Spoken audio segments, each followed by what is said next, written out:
Olá, turma, tudo bem? Bora lá para nossa leitura, mais um dia, né? E vamos finalizar hoje Romanos, né? A carta de Paulo aos Romanos. Hoje é o segundo dia dessa semana, terça-feira, dia 10 de dezembro. Estamos aí na nossa reta final de 2024 e como tem sido bom, né? Hoje, então, a gente vai ler Romanos 14, 15 e 16, tá bom? Vamos lá? Romanos capítulo 14 diz assim: aceitem o que é fraco na fé sem discutir assuntos controvertidos. Um crê que pode comer de tudo, já outro, cuja fé é fraca, come apenas alimentos vegetais. Aquele que come de tudo não deve desprezar o que não come, e aquele que não come de tudo não deve condenar aquele que come, pois Deus o aceitou. Quem é você para julgar o servo alheio? É para o seu Senhor que ele está em pé ou cai, e ficará em pé, pois o Senhor é capaz de o sustentar. Há quem considere um dia mais sagrado que outro, há quem considere iguais todos os dias. Cada um deve estar plenamente convicto em sua própria mente. Aquele que considera um dia especial para o Senhor, assim o faz. Aquele que come carne, para o Senhor come, pois dá graças a Deus. E aquele que se abstém, para o Senhor se abstém, e dá graças a Deus. Pois nenhum de nós vive apenas para si, e nenhum de nós morre apenas para si. Se vivemos, vivemos para o Senhor, e se morremos, morremos para o Senhor. Assim, quer vivamos, quer morramos, pertencemos ao Senhor. Por esta razão, Cristo morreu e voltou a viver para ser Senhor de vivos e de mortos. Portanto, você, por que julga seu irmão? E por que despreza seu irmão? Pois todos compareceremos diante do tribunal de Deus, porque está escrito: por mim mesmo jurei, diz o Senhor, diante de mim todo joelho se dobrará e toda língua confessará que sou Deus. Assim cada um de nós prestará conta de si mesmo a Deus. Portanto, deixemos de julgar uns aos outros. Em vez disso, façamos o propósito de não pôr pedra de tropeço ou obstáculo no caminho do irmão. Como alguém que está no Senhor Jesus, tenha plena convicção de que nenhum alimento é por si mesmo impuro, e a não ser para quem assim o considere, pois ele é impuro. Para ele é impuro. Se o seu irmão se entristece devido ao que você come, você já não está agindo por amor. Por causa da sua comida, não destrua seu irmão, por quem Cristo morreu. Aquilo que é bom para vocês não se torne objeto de maledicência, pois o reino de Deus não é comida nem bebida, mas justiça, paz e alegria no Espírito Santo. Aquele que assim serve a Cristo é agradável a Deus e aprovado pelos homens. Por isso, esforcemo-nos em promover tudo quanto conduz à paz e à edificação mútua. Não destrua a obra de Deus por causa da comida. Todo alimento é puro, mas é errado comer qualquer coisa que faça os outros tropeçarem. É melhor não comer carne, nem beber vinho, nem fazer qualquer outra coisa que leve o seu irmão a cair. Assim, seja qual for o seu modo de crer a respeito destas coisas, que isso permaneça entre você e Deus. Feliz é o homem que não se condena naquilo que aprova, mas aquele que tem dúvida é condenado se comer, porque não come com fé, e tudo que não provém da fé é pecado. Capítulo 14, Paulo vai falar sobre essa questão de nós nos atentarmos para situações que às vezes fazem o outro pecar. Ele fala isso em muitas cartas, né? Aqui no Novo Testamento, Paulo sempre vai trazer esse alerta aos irmãos. Por quê? Gente, nós precisamos pensar na edificação uns dos outros.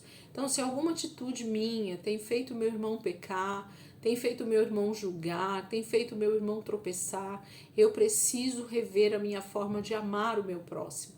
Porque tudo bem, eu faço o que eu acredito que seja normal, seja lícito, né?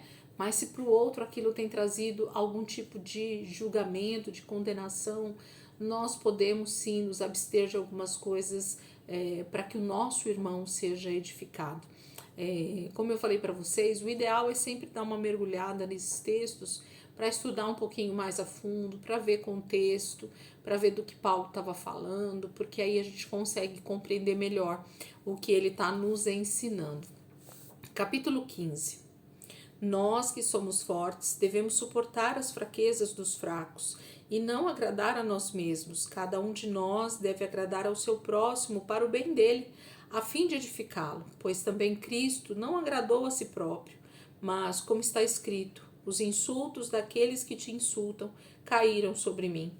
Pois tudo o que foi escrito no passado foi escrito para nos ensinar, de forma que por meio da perseverança e de bom ânimo procedentes das Escrituras, mantenhamos a nossa esperança. O Deus que concede perseverança e ânimo dê a vocês um espírito de unidade, segundo Cristo Jesus, para que com um só coração e uma só voz vocês glorifiquem ao Deus e Pai de nosso Senhor Jesus Cristo. Portanto, aceitem-se uns aos outros da mesma forma com que Cristo os aceitou, a fim de que vocês glorifiquem a Deus. Pois eu digo a vocês que Cristo se tornou servo dos que são da circuncisão, por amor à verdade de Deus, para confirmar as promessas feitas aos patriarcas, a fim de que os gentios glorifiquem a Deus por sua misericórdia, como está escrito. Por isso eu te louvarei entre os gentios, cantarei louvores ao teu nome. E também diz: cantem de alegria, ó gentios, com o povo dele. E mais: louvem o Senhor todos vocês, gentios, cantem louvores a ele todos os povos. E Isaías também diz: brotará a raiz de Jessé, aquele que se levantará para reinar sobre os gentios, estes porão nele a sua esperança. Que o Deus da esperança os encha de toda alegria e paz por sua confiança nele, para que vocês transbordem de esperança pelo poder do Espírito Santo. Meus irmãos, eu mesmo estou convencido de que vocês estão cheios de bondade e plenamente instruídos, sendo capazes de aconselhar-se uns aos outros. A respeito de alguns assuntos, eu escrevi a vocês com toda a franqueza, principalmente para fazê-los lembrar novamente deles, por causa da graça que Deus me deu, de ser um ministro de Cristo Jesus para os gentios, com o dever sacerdotal de proclamar o Evangelho de Deus, para que os gentios se tornem uma oferta aceitável a Deus, santificados pelo Espírito Santo. Portanto, eu me glorio em Cristo Jesus, em meu serviço a Deus. Não me atrevo a falar de nada, exceto daquilo que Cristo realizou por meu intermédio, em palavra e em ação, a fim de levar os gentios a obedecerem a Deus, pelo poder de sinais e maravilhas e por meio do poder do Espírito de Deus. Assim, desde Jerusalém e arredores até o Ilírico, proclamei plenamente o Evangelho de Cristo. Sempre fiz questão de pregar o Evangelho onde Cristo ainda não era conhecido, de forma que não estivesse edificando sobre alicerce de outro. Mas antes, como está escrito, hão de vê-lo aqueles que não tinham ouvido falar dele, e o entenderão aqueles que não o haviam escutado. É por isso que muitas vezes fui impedido de chegar até vocês.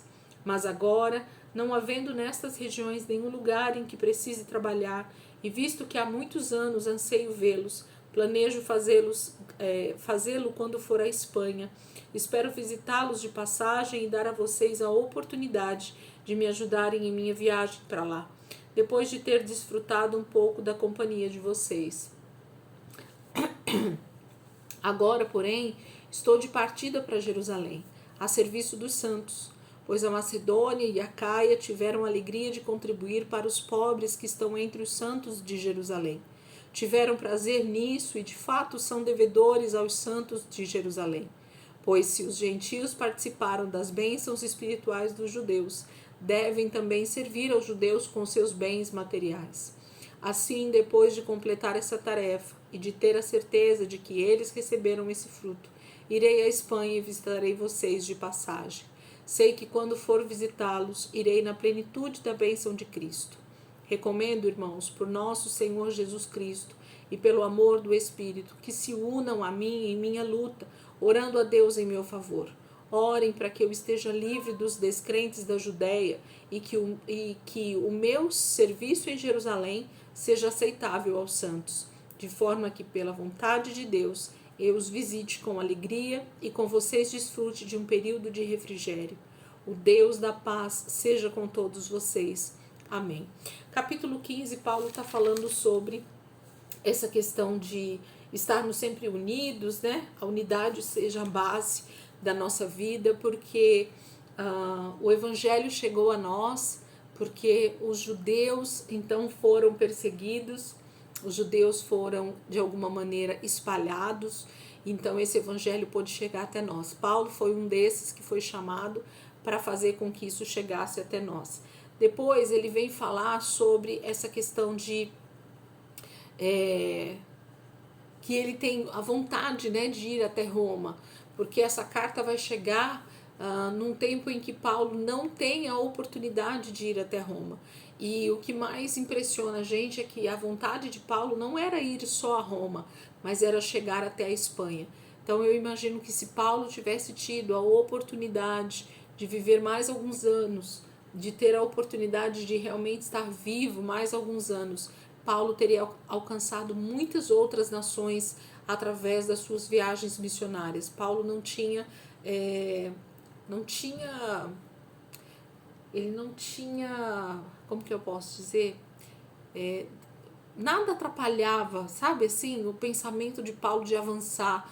Ele não tinha problemas em avançar com o Evangelho, ele não tinha problema de gastar realmente a sua vida em prol dessa pregação do Evangelho. E ele vai pedindo para os irmãos, então, se prepararem, que ele passaria por Roma de passagem, né? Porque o intuito dele era ir até a Espanha. Capítulo 16. Recomendo a vocês nossa irmã Febe, serva da igreja em Cencreia. Peço que a recebam no Senhor de maneira digna dos santos e lhe prestem ajuda de que venha a necessitar, pois tem sido de grande auxílio para muita gente, inclusive para mim. Saudem Priscila e Áquila, meus colaboradores em Cristo Jesus. Arriscaram uma vida por mim, sou grato a eles, não apenas eu, mas todas as igrejas dos gentios. Saudem também a igreja que se reúne na casa deles. Saudem meu amado irmão Epeneto, que foi o primeiro convertido a Cristo na província da Ásia.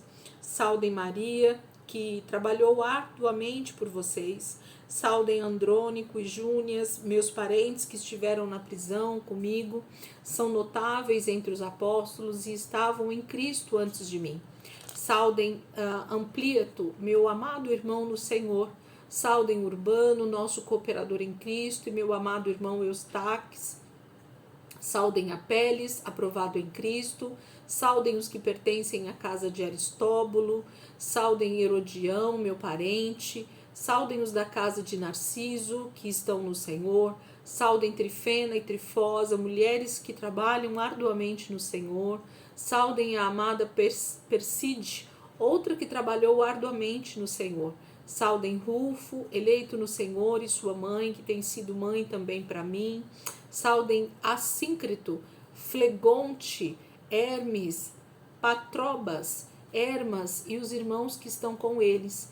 Saudem Filólogo, Júlia, Nereu e sua irmã, e também Olimpas e todos os santos que estão com eles. Saudem uns aos outros com beijo santo. Todas as igrejas de Cristo enviam saudações. Recomendo, irmãos, que tomem cuidado com aqueles que causam divisões e põem obstáculos ao ensino que vocês têm recebido. Afastem-se deles, pois essas pessoas não estão servindo a Cristo, nosso Senhor, mas a seus próprios apetites. Mediante palavras suaves e bajulação, enganam o coração dos ingênuos. Todos têm ouvido falar da obediência de vocês. Por isso estou muito alegre, mas quero que sejam sábios em relação ao que é bom e sem malícia em relação ao que é mal. Em breve, o Deus da paz esmagará Satanás debaixo dos pés de vocês. A graça de nosso Senhor Jesus seja com vocês. Timóteo, meu cooperador, envia saudações, bem como Lúcio, Jasson, Sosípatro, meus parentes. Eu, Tércio, que redigi esta carta, saúdo vocês no Senhor. Gaio, cuja hospitalidade eu e toda a igreja desfrutamos, envia-lhe saudações. Erasto, administrador da cidade, nosso irmão. Quarto, enviam saudações, que a graça de nosso Senhor Jesus Cristo seja com vocês todos. Amém. Ora, aquele que tem poder para confirmá-los pelo meu evangelho e pela proclamação de Jesus Cristo, de acordo com a revelação do mistério oculto nos tempos passados, mas agora revelado e dado a conhecer pelas escrituras proféticas, por ordem do Deus eterno, para que todas as nações venham a crer nele e a obedecer-lhe. Sim, ao único Deus, sábio seja dada a glória para todo sempre, por meio de Jesus Cristo. Amém. Paulo vai saudar, né, todos os irmãos que estão lá, mandar saudações, e ele vai dando uma lista de homens e mulheres que estão em Roma, né, que estão por lá e que recebem a sua saudação.